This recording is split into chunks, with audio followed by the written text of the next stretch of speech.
it's Jane and welcome back to another Silhouette Studio tutorial. I'm continuing my little series labelled Quentin Spells, where I'm talking about tracing and cropping images and generally showing you how you can manipulate graphic images that you have downloaded to make them work for you, to do something different and to add a little bit of interest. I'm going to concentrate on this second card on the left here with the cauldron and Quentin off on his travels. And I've already opened a new document and brought in a version so that I can see it and make sure I'm doing the same thing. And this one below is where everything is actually ungrouped and I can pull it all off.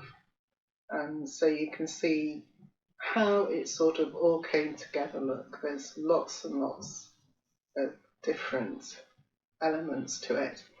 And although there isn't an awful lot of tracing and cutting out of images as I did in the previous video, we do add a little bit of interest by using shadows like this here, so we'll be tackling that shortly. But for now, let me move everything off and I'll actually get rid of it, but I'll leave my card base and my text just to help me make sure I position everything. And let's start with the cauldron. I believe that's where I started when I originally did this. So I need to go to the Wise Wizard, Elements, PNG, and here's the cauldron. It's a while since I did the original, so I'm sort of learning this again and figuring out what I did. I'm going to open some of my panels. So I'm going to open my line panel because I'll be needing that, my fill panel because I will be needing that too, and we need the trace window. Let's select the trace area. I haven't done a print and cut of this version yet.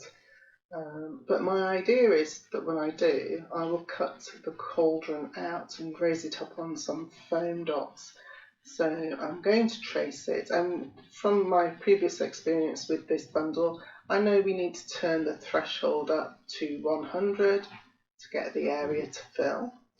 I always switch to outline just to check how close it is around the image, and I like that. And I want the space between the handles to cut out if I'm going to put it above the card, so I'm going to click trace. So now I've got my cut edge and I can group that together and copy it and paste it over here. And now it's just a matter of resizing it and placing it where I want it to be. So I'm using the one above as a guide. Yeah, it probably wants to just be a little bit smaller. How's that for size? Oh, it's a little bit too small. So let's just make it a little bit bigger. There we go.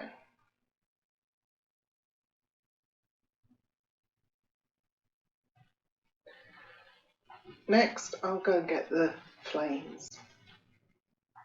And here they are. And I'm only going to let these print on the background, so I'm not going to bother tracing them. I don't need any specific shape for later on, so I can simply just do a resize and put them in position. Now, when you're using multiple images like this, if you haven't got, I don't know if Designer Edition has layers, but certainly Business Edition does. I haven't actually got used to using layers in Silhouette, although I use them in PaintShop Pro all the time. And so I still do everything on the one layer, and make use of the features of bring forward and send to back.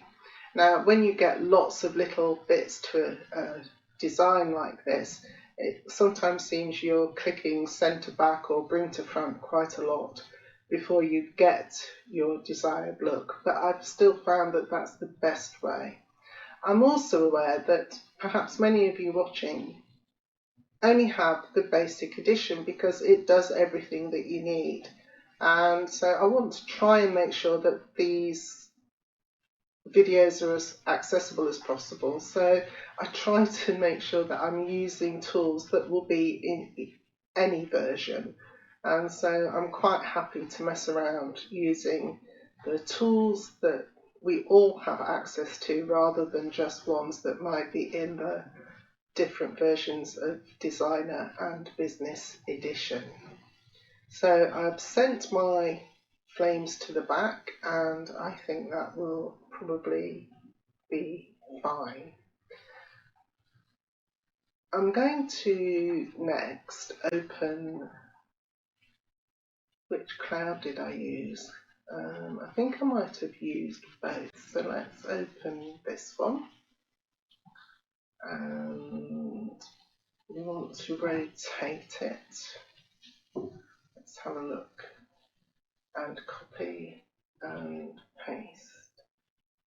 Yes, let's see, I think I probably did use this one, and of course it's far too big, so we need to resize. And again, this is staying on the background, so I've got no need to cut around it or give it any shadow. Looks like I might have mirrored it, so I'm going to Object and Mirror, and then I can mess around with size and rotation.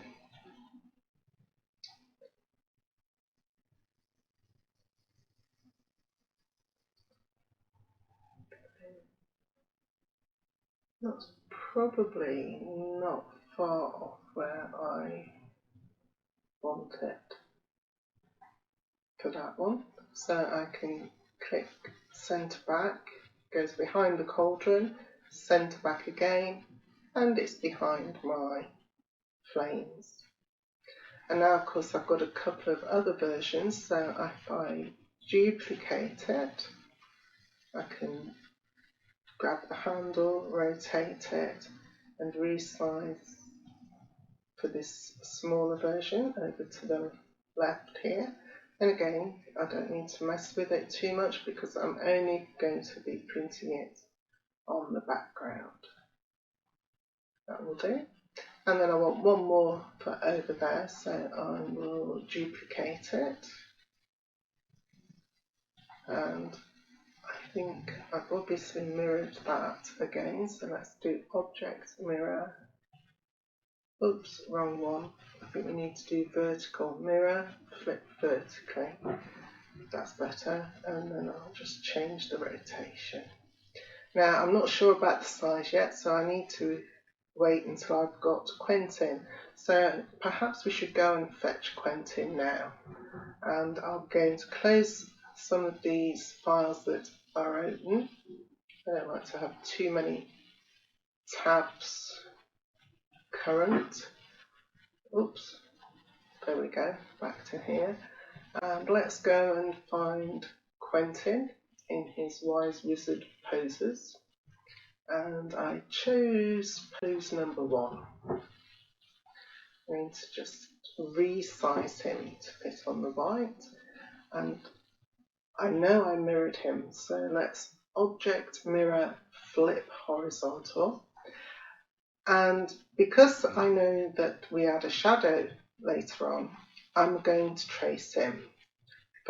I don't think I'm going to be cutting him out and raising him up. I think I'll probably keep him flat and printed on the card.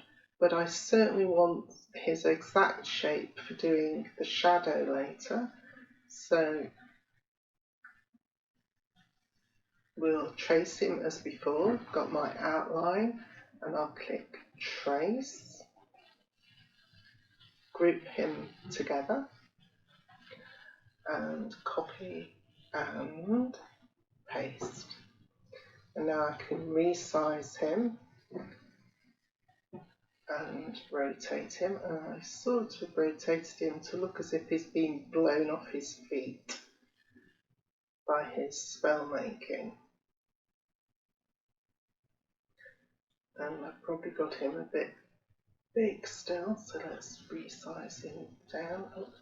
I do grab that rotating thing in the middle. I don't know if that's available in every version, but I always seem to catch it. Right, what do we think? Is he about right? Looks like he is, and it looks like my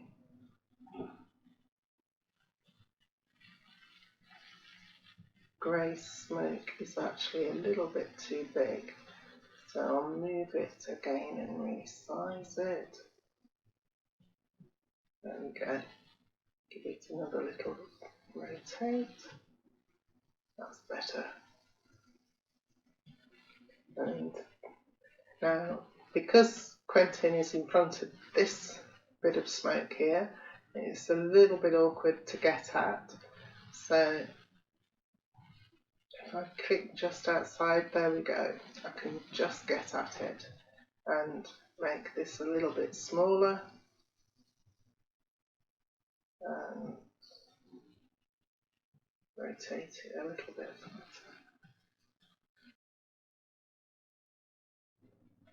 And now it's gone behind there, so it's a bit awkward to get to. So I could click send to back. Does that help? It does. And I can just position that about there. So we've got Quentin.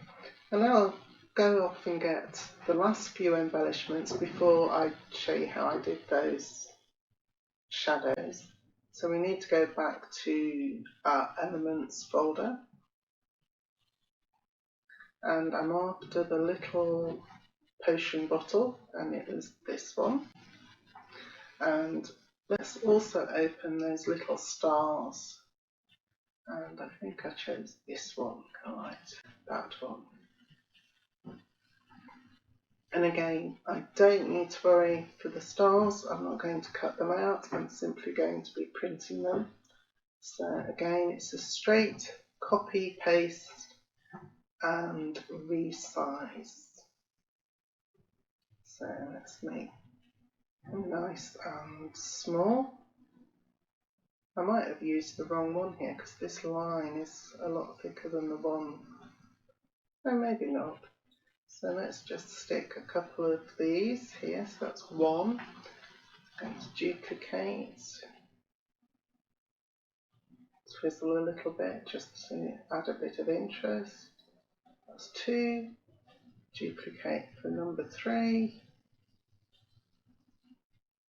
Yes, I've used the other star that's in the pack instead of the one before, but never mind. That's our stars. And let's fetch our potion bottle. I'm going to trace the potion bottle because, again, I am going to be using it for shadow. And we'll go up to 100 again. Click outline. And this time I do only want trace outer edge and group together. And I'm actually going to resize it before I paste it in this time because it'll cover the whole card. Copy and paste. So now let's bring our potion bottle down and resize it. Make it quite small and give it a rotate. Not be even smaller, just a little. I think that might do for size.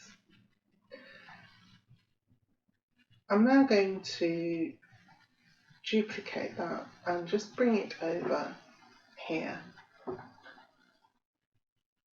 ungroup it and pull out the potion bottle itself. And this is so I can use the trace outline and fill it with grey to make the shadow. And you might wonder why I'm doing that. Well, before I forget though, I am just going to take off the line style of that grid because I know I don't want that to cut. So why have I actually done that? Let me come down here where we've got some white, and I'll bring the potion bottle down too.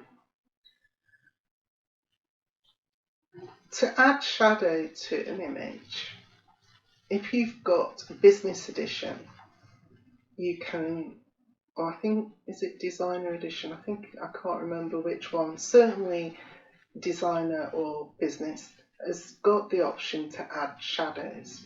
However, if you do it just on an image like this,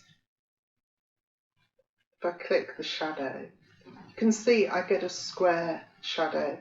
I don't get a shadow in the shape of the design, and that's because Silhouette is reading this as a whole image and it's seeing it as a rectangle.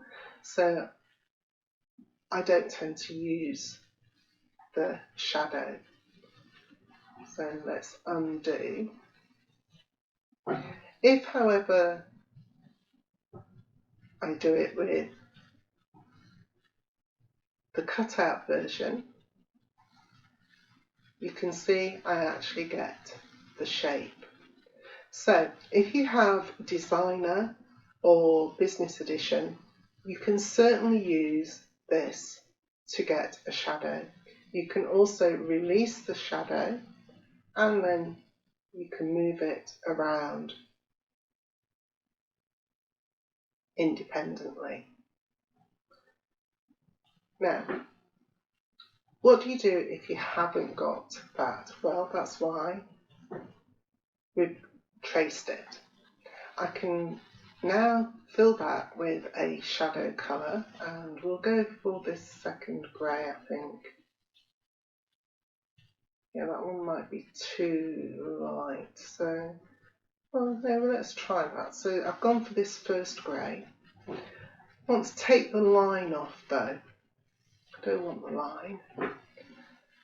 And now I can bring it here, and I don't want to put it behind my potion bottle just yet, because while I'm trying to put it in place, I'll get in a mess and the potion bottle will itself stop me from doing what I want to do. Let me close trace, we don't need that for now. So I watch another artist on YouTube called Sandy Allnock, and I've learned quite a bit from her. She does Copic marker colouring, watercolours, Prismacolor pencils. She's really very good at that sort of thing. And while I'll never use those mediums, I have learned from her the idea of light and dark and shading. And one thing she said stuck with me, which is you don't have to be perfect when you're adding details. You just want to give the hint of something. And so I'm not looking for my shadows here to be absolutely perfect. I'll never manage it because I'm just not that clever. So I'm giving the illusion of shadow and depth by adding this grey shape underneath, and I am actually going to make it darker. And she says that the eye of the viewer will fool them into thinking that it's a proper shadow, and so I'm going to rely on that, and it actually mostly works quite well.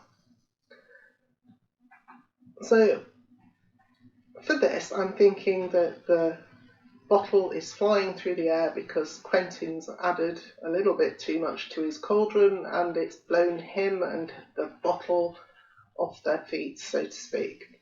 So it wants to be quite a distance away from the actual bottle itself. We also have a couple of extra tools under transform, and that's shear. And I can click here, show shear handles. And now I can manipulate this shadow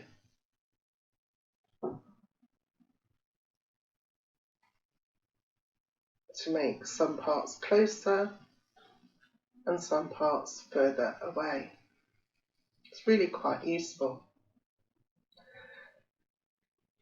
If you have either of those versions, check your transform. Certainly if you've got Business Edition, you'll have Shear. I can't remember if it's in Designer. And you can certainly manipulate your shadow using those tools and still make it larger or smaller in the usual way, and you can see that's quite effective. In the interest of inclusivity, can you still manipulate a shadow if you haven't got Designer or Business Edition? You can. It's a little messier. It probably won't be as neat, but give it a try anyway. And of course, what do we use? We use our old friend point editing by double clicking. Now, of course, you can't edit all of these points. There's far too many. So let's click simplify. And let's zoom in a little. And then all I did was simply move a couple of these points just to offset it a little and make it look as if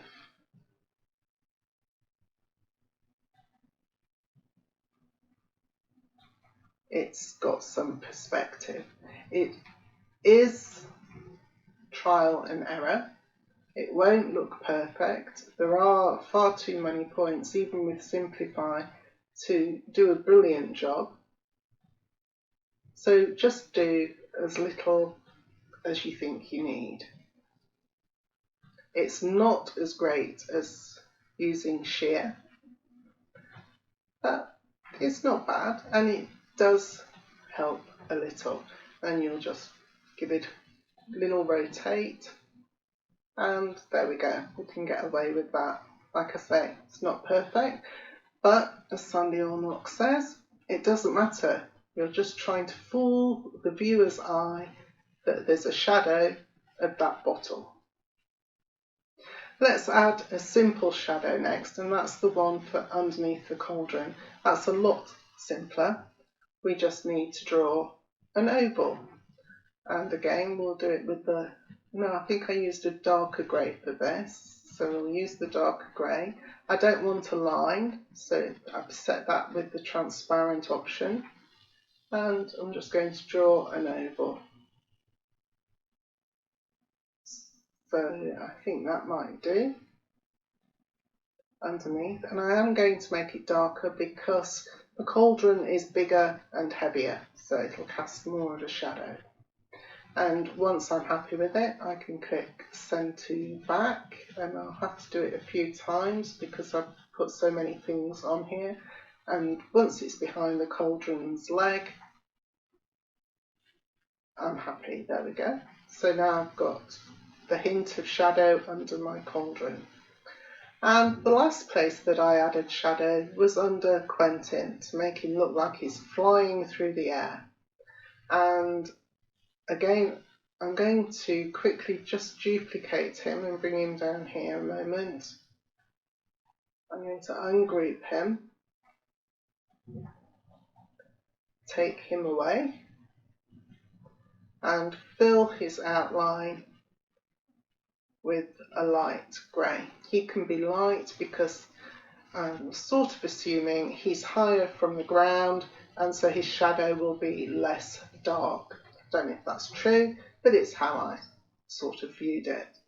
And then, let's take the line off because we don't want it cutting. And then it's really a case of just manipulating him.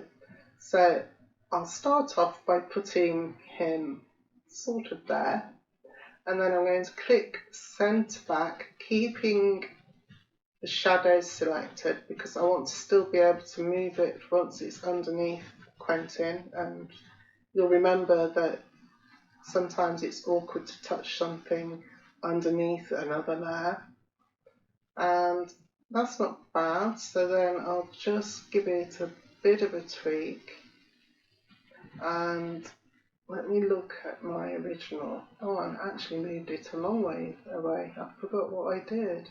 So let's use the arrow keys to bring it down. Oh, and let's send it back a bit further behind our text.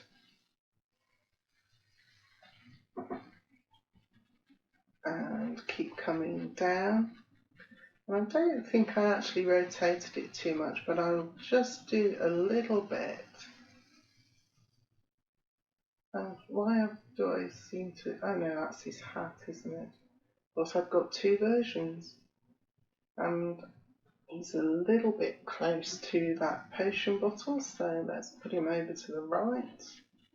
And I've probably obviously made him a bit too big and taken him a bit too far from the original. Right.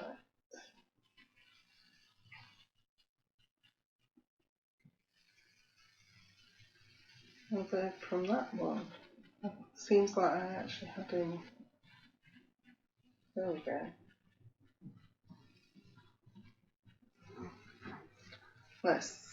You can see it's all a bit fiddly. I'm not brilliant at this. Right. Is that about right? Do I like it? Oops, I want to get out. Probably not done such a good job, but you get the idea. And what I will do is move my potion bottle over a little. I've obviously made things just a little bit bigger than I did on the original. And I need to send the shadow backwards so it's underneath the potion bottle there.